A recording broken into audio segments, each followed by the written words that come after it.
handling disappointed people and sensitive souls. Why is this so important? Well, if you have somebody like that in your organization, it might feel awkward, like you're always treading on eggshells, but there's another way around it. Listen to this episode and you'll find out some tips and tricks to help you.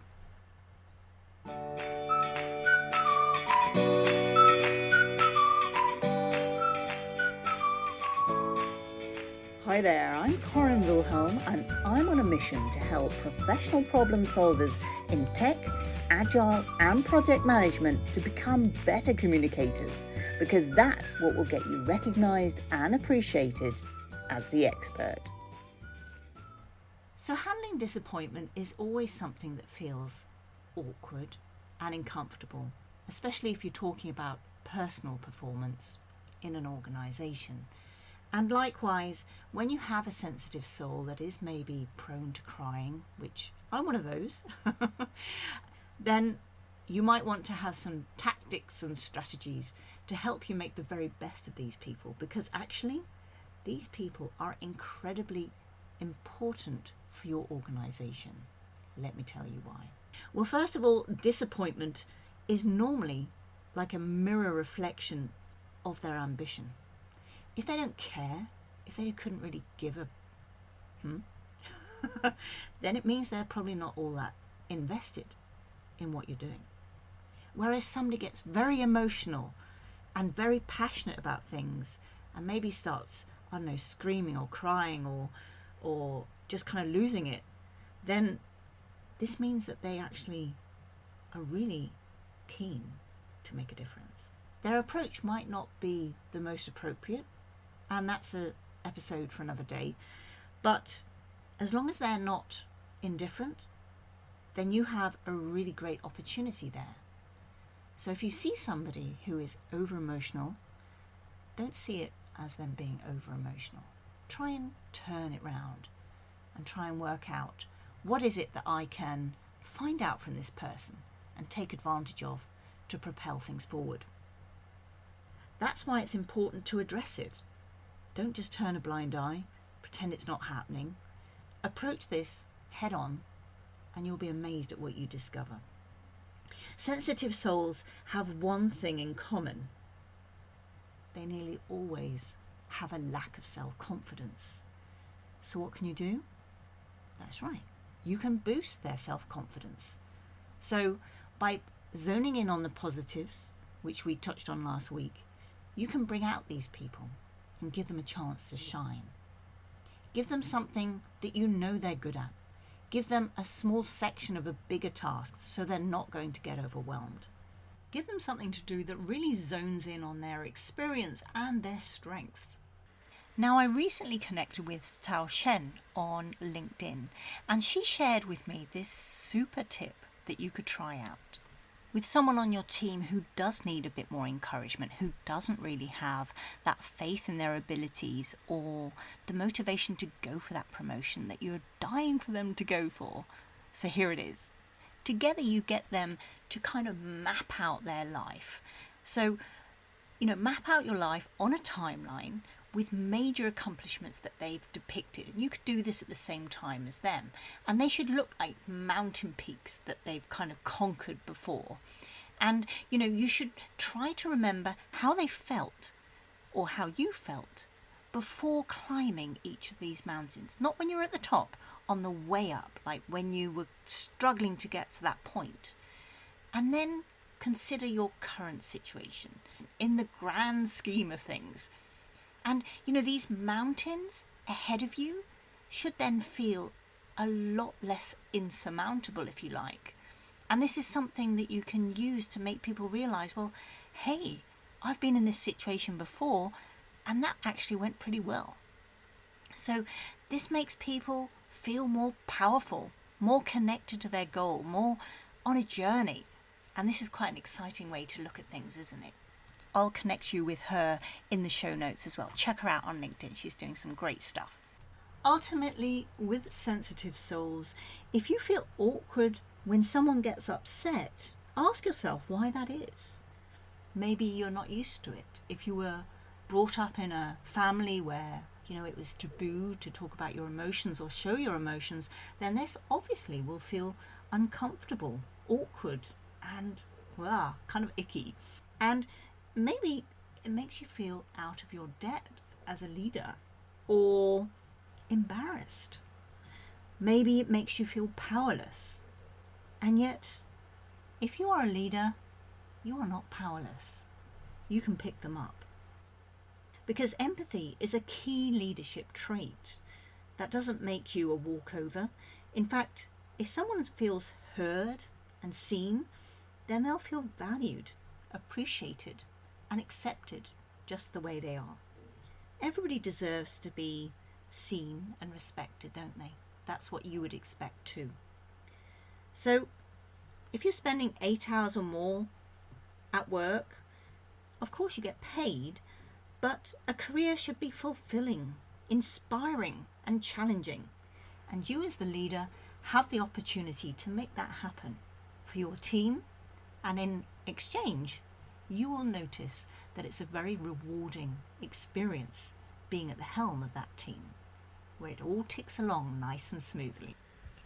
If you don't feel that you have the career that you would really like to have, if you feel that you're stuck in a rut, then maybe now is the time to have some communication coaching or some career coaching. Because with great communication, you can shape your career.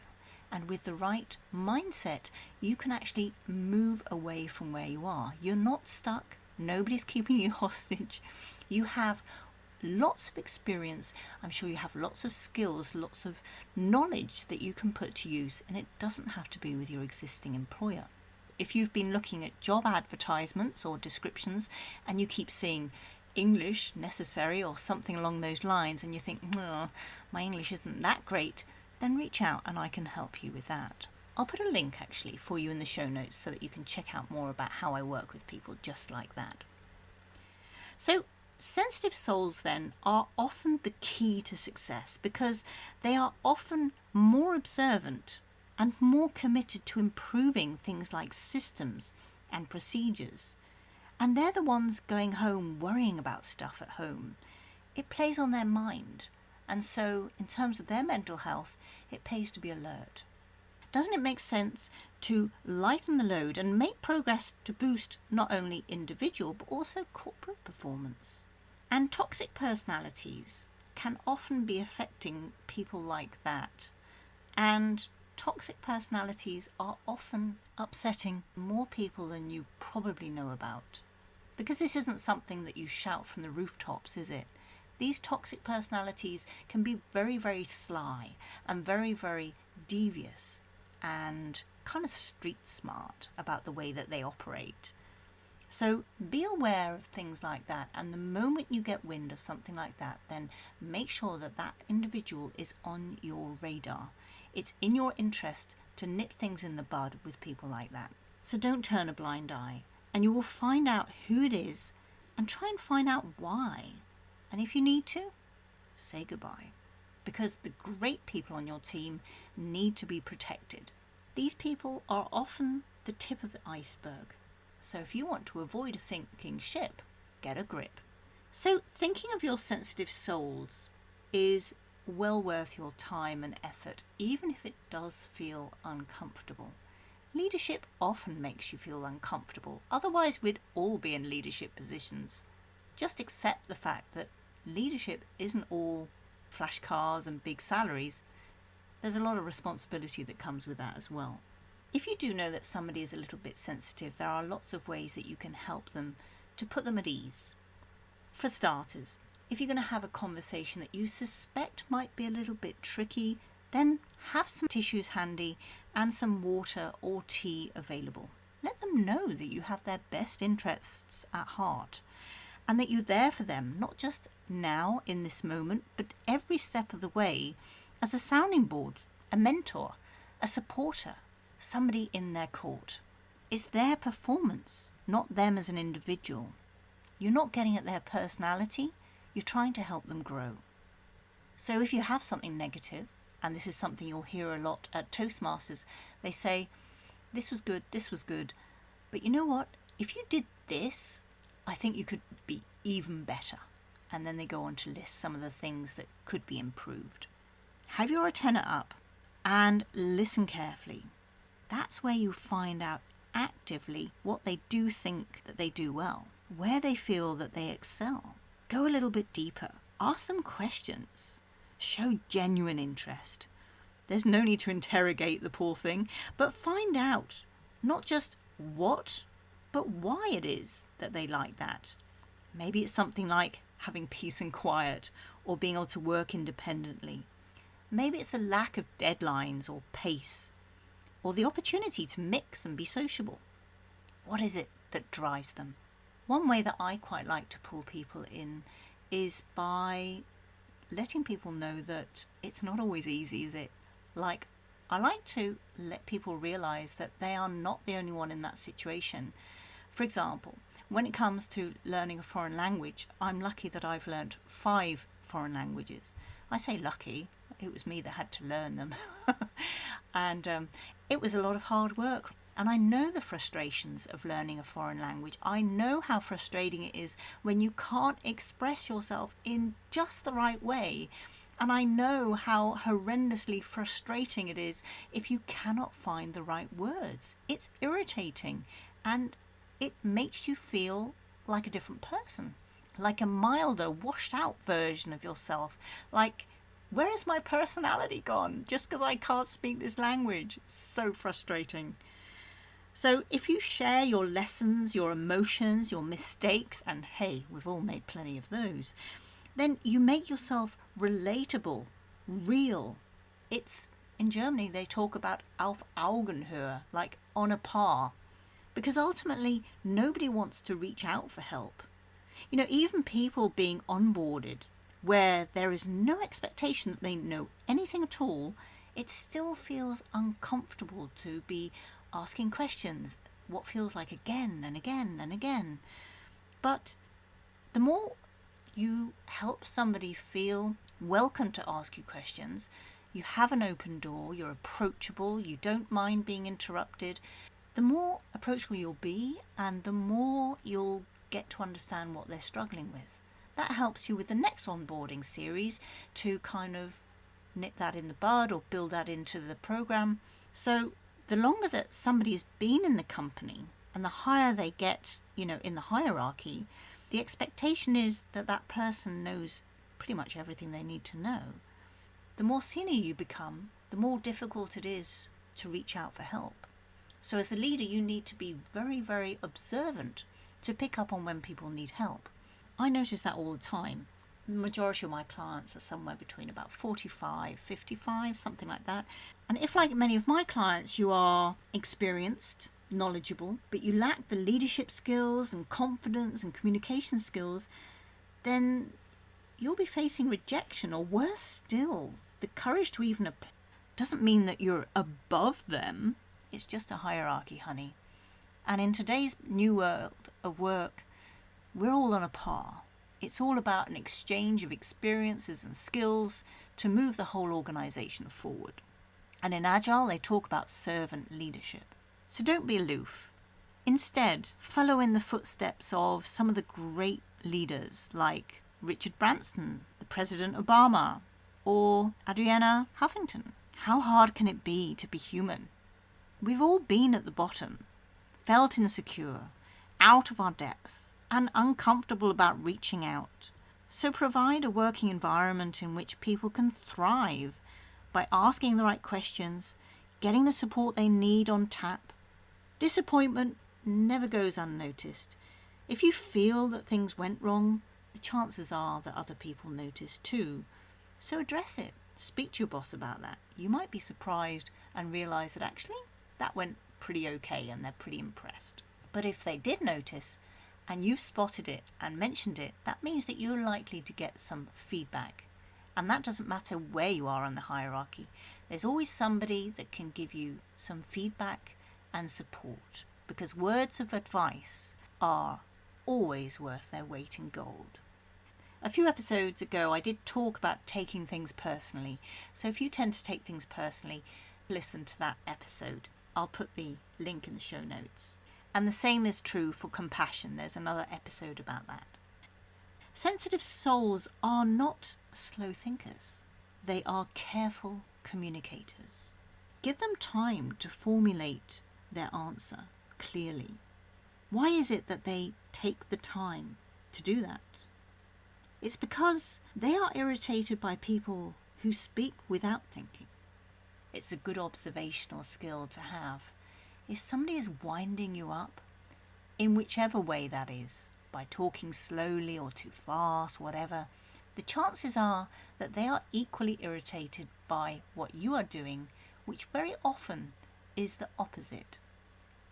So if somebody wants precision, the chances are that you see that as being really OTT or over the top, whereas they find your approach a little bit sloppy.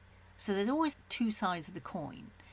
So pay attention to that this week. That's your call to action.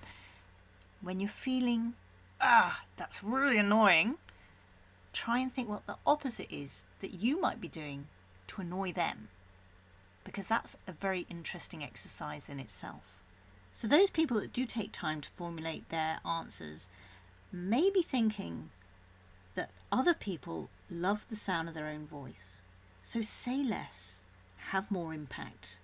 Think first, then speak. I got that as a postcard from my mum when I was very young. So obviously I've been through that learning loop. So be patient, give them time, and do not interrupt, and certainly never finish their sentences, because that is so patronising and so frustrating for the person speaking. Indulge them with the time, with the headspace to communicate. And your role is not to finish their sentence, it's to listen, to soak up the knowledge that they're sharing with you, to understand what they are saying and feeling. And avoid those kind of pseudo-rhetorical questions. You know, those questions that people ask and then there's no gap for you to even think about or answer. That's really frustrating for somebody who is feeling nervous, because they're constantly thinking, do I answer, do I not answer? So either don't use them, or make sure that you don't put a gap there for them to say something and then to cut them off again. And the same goes with those suggestive questions, like when you say, like in German you would say, stimmt, oder? Nicht? Or in English we'd say, isn't that so? Or isn't it? Very frustrating. These question tags are anyway very confusing for a non-native speaker. So if you are a native speaker of English, those question tags can send people into a cognitive roller coaster, right? So if you want their opinion, use a question that invites them in, but don't give them kind of like a false question.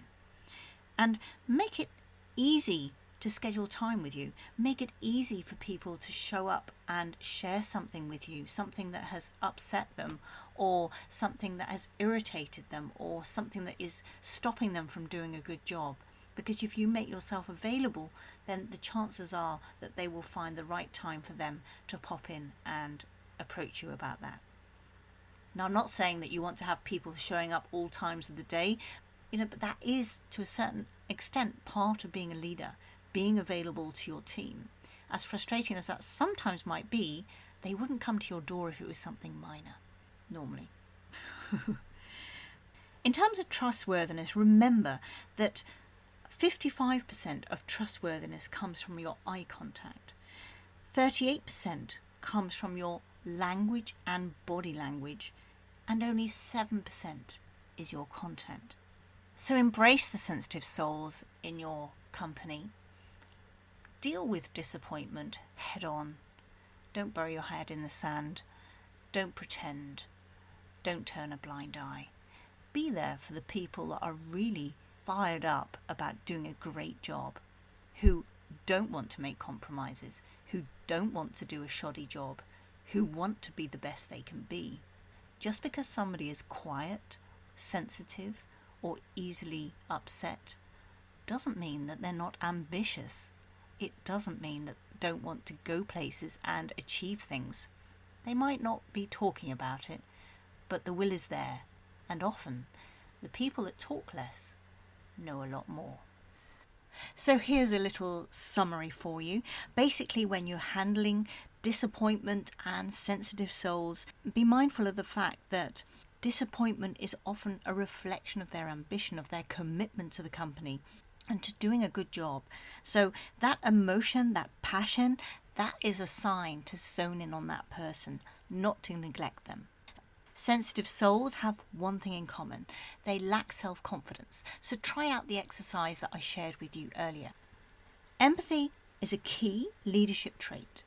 Zone in on that and motivation. What is driving them?